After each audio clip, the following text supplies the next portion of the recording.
दीदी हमें हॉस्टल कब से अलॉट होगा, दीदी हमें मेस फी कैसे सबमिट करनी है। So hey everybody, welcome back to my channel. तो काफ़ी बच्चों के ये डाउट हो रहे थे कि दीदी हमें हॉस्टल कब से अलॉट होगा, दीदी हमें मेस फी कैसे सबमिट करनी है, दी क्या हम फिजिकल रिपोर्टिंग वाले दिन हॉस्टल की फ़ी पे कर सकते हैं या नहीं, दीदी हॉस्टल में हमें क्या क्या चीज़ें लेके आनी है, दीदी MMUT में ड्रेस कोड क्या है, और बहुत सारे डाउट्स। तो मैंने सोचा एक ही वीडियो में सारे डाउट्स क्लियर कर देती हूँ। उसके अलावा अगर आपको ये चीज़ समझ में ना आए और आपको हर एक टॉपिक पे डिटेल वीडियो चाहिए तो उसे भी कमेंट करना।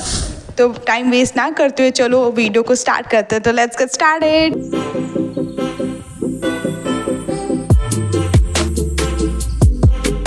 तो सबसे पहले ये क्वेश्चन था कि दीदी ड्रेस कोड क्या है। तो देखो MMUT में कोई भी ड्रेस कोड नहीं है, सो कॉन्ग्रेचुलेशन, जो तुम्हें मन करे वो तुम पहन के आ सकते हो, हाँ बट डिसेंसी हो थोड़ी। दूसरा क्वेश्चन ये था कि दी क्या हम फिजिकल रिपोर्टिंग वाले दिन हॉस्टल का फ़ी पे कर सकते हैं नहीं, तो हाँ जी बिल्कुल। तो आप फिजिकल रिपोर्टिंग वाले दिन हॉस्टल का फ़ी ज़रूर पे कर सकते हैं, लेकिन अगर आपका पॉसिबल हो तो आप पहले ही पे कर दो, ताकि इस बार जो बच्चे हैं वो बहुत सारे हैं और सीट्स बहुत कम है, तो हो सके आपको सीट ना मिले। अगर कोई फाइनेंशियल इशू है या आप किसी रीज़न से नहीं पे कर पा रहे हो तो उस दिन आके आप कर सकते हो। उसके बाद ट्राई करना कि पहले कर दो।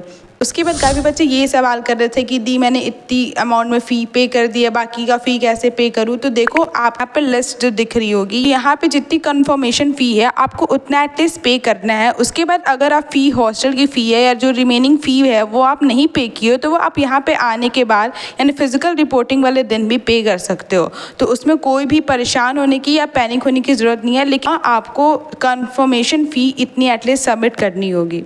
तीसरा क्वेश्चन ये था कि दी हॉस्टल में हमें क्या क्या लेके आना है। तो देखो ये Tier 3 कॉलेज है, मैंने पहले ही बताया था। तो यहाँ पे आपको सिर्फ 3 चीज़ें मिलती हैं।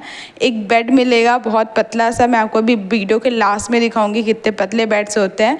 साथ में आपको टेबल एंड चेयर मिलेगा, उसके साथ आपको ट्यूबलाइट एंड फैन मिलेगा, और साथ ही साथ सबको एक अलमीरा मिलेगा। उसके अलावा आपको कोई भी चीज़ नहीं मिलेगी, सब कुछ आपको एक छोटी से बड़ी खुद लेके आनी है। लेकिन अगर आपको इसके लिए भी डिटेल वीडियो चाहिए कि दीदी हर एक चीज़ बताओ क्या क्या लेके आनी है, तो कमेंट्स डाउन करना, मैं उसके लिए एक फर्दर सेपरेट वीडियो बना दूंगी। उसके अलावा ये क्वेश्चन था कि दीदी फिजिकल रिपोर्टिंग में क्या होता है। तो देखो किसी भी कॉलेज में फिजिकल रिपोर्टिंग के दिन क्या होता है कि आपको उस दिन आपका डॉक्यूमेंट वेरीफाई किया जाता है। अगर मैं MMUT की बात करूँ तो यहाँ पे आपका वेरीफाई होता है सारे डॉक्यूमेंट्स। ये लिस्ट आपको दिख रही होगी, ये सारी डॉक्यूमेंट्स आपको उस दिन लेके आनी है। उस दिन क्या होता है MPH जिसको बोलते हैं मल्टीपर्पज हॉल, आपको ये दिख रहा होगा। और आप मत परेशान हो ना, उस दिन आओगे तो आपको खुद समझ में आ जाएगा कि MPH कहाँ पे, ITRC कहाँ पे, या आपको कहाँ पे जाना है। वो सारी चीज़ें आपको गाइड कर दी जाएंगी, जो भी वहाँ पे गार्ड अवेलेबल होंगे वो सब आपको गाइड कर देंगे। तो आपको इसके लिए परेशान होने की बिल्कुल ज़रूरत नहीं है। तो फिजिकल रिपोर्टिंग में यहाँ ये होता है कि आपको MPH के सामने सारे बच्चों को इकट्ठा कर दिया जाता है और उनको टोकन दिया जाता है। उसके बाद वहाँ पे नेम लिस्ट उनके पास होती है, वो बच्चों को बुला के टोकन सबमिट करके डॉक्यूमेंट के साथ अंदर भेज देते हैं।